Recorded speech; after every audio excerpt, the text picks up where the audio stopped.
Hi నమస్తే, welcome to I news. ఒక్కసారి ఊహించుకోండి, అర్ధరాత్రి ఎలాంటి శబ్దం లేకుండా ఆకాశంలో ఒక భారీ వెలుగు కనిపిస్తే అది విమానం కాదు, డ్రోన్ కాదు, మరి ఏంటి? 2025 అమెరికాలోని ఒక అత్యంత రహస్యమైన మిలిటరీ ప్రాంతం. ఆ ప్రాంతంలో ఇద్దరు సెక్యూరిటీ అధికారులు సాధారణ గస్తీ చేస్తుండగా ఒక్కసారిగా వాళ్ళ కళ్ళ ముందే ఒక విచిత్రమైన దృశ్యం కనిపించింది. ఆకాశంలో నెమ్మదిగా తేలియాడుతున్న ఒక భారీ నారింజ రంగు గోళం. మొదట వాళ్ళు దాన్ని మిలిటరీ ఎయిర్ క్రాఫ్ట్ అనుకున్నారు, కానీ కొన్ని క్షణాల్లోనే వాళ్ళ ఆలోచన పూర్తిగా మారిపోయింది. ఆ ఆరెంజ్ గోళం మధ్యలో ఒక్కసారిగా ఒక ప్రకాశవంతమైన చీలిక ఏర్పడింది. ఆ తర్వాత దానిని లోపలలోంచి చిన్న చిన్న ఎర్రటి కాంతి బంతులు బయటకు రావడం మొదలైంది.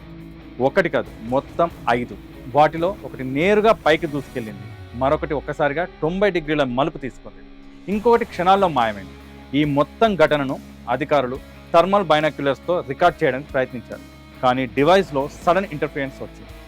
ఇలాంటి విషయాలు గతంలో కూడా జరిగాయి. 2004లో అమెరికా నేవీ పైలట్స్ చూసిన famous tick talk UFO video గుర్తుంది కదా.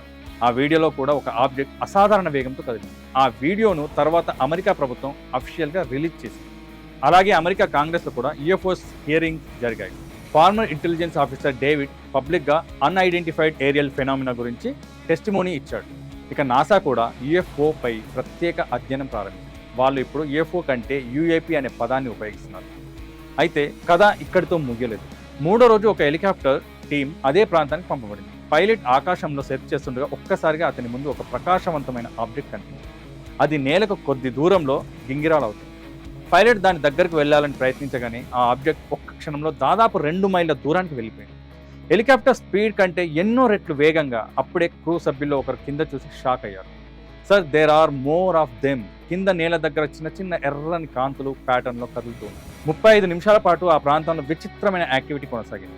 తర్వాత ఒక్కసారిగా అన్నీ మాయమయ్యాయి, ఎటువంటి ఆనవాళ్లు లేకుండా. ఈ ఘటన తర్వాత అమెరికా అధికారులు ఆ ప్రాంతాన్ని పూర్తిగా సీల్ చేశారు. కానీ లీక్ రిపోర్ట్స్లో ఒక మాట ఉంది: objects displayed capabilities beyond known human technology.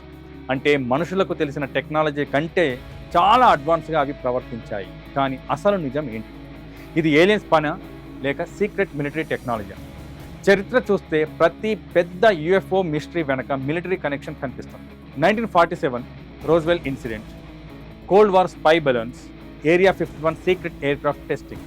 ప్రజలు ఏలియన్స్ అనుకున్న చాలా విషయాలు తర్వాత మిలిటరీ ఎక్స్పెరిమెంట్స్గా బయటపడ్డాయి. అమెరికా ఎయిర్ ఫోర్స్ యొక్క ప్రాజెక్ట్ బ్లూ బుక్ కూడా వేలాది యూఎఫ్ఓ కేసులను ఇన్వెస్టిగేట్ చేసింది. అయితే అన్ని కేసులకు ఎక్స్ప్లెనేషన్ దొరకలేదు. కొన్ని రాడార్ సిగ్నల్స్ ఇప్పటికీ ఆన్సర్ లేదు. కొన్ని ఇన్ఫ్రారెడ్ వీడియోస్ ఇప్పటికీ అన్ఎక్స్ప్లెయిన్డ్గానే ఉన్నాయి. అందుకే ప్రపంచం ఇప్పటికీ 2 భాగాలుగా ఉంది.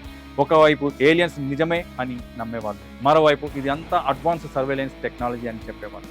కానీ ఒక విషయం మాత్రం ఖాయం: మన ఆకాశంలో మనకు ఇంకా అర్థం కాని ఎన్నో రహస్యాలు దాగి ఉన్నాయి. మరి మీకు ఏమనిపిస్తుంది? ఇవి నిజంగా గ్రహాంతర వాసుల సంకేతాలా లేక ప్రపంచం దాచిపెడుతున్న సీక్రెట్ టెక్నాలజీనా? కామెంట్ చేయండి, సబ్స్క్రైబ్ చేయండి, షేర్ చేయండి. Thank you.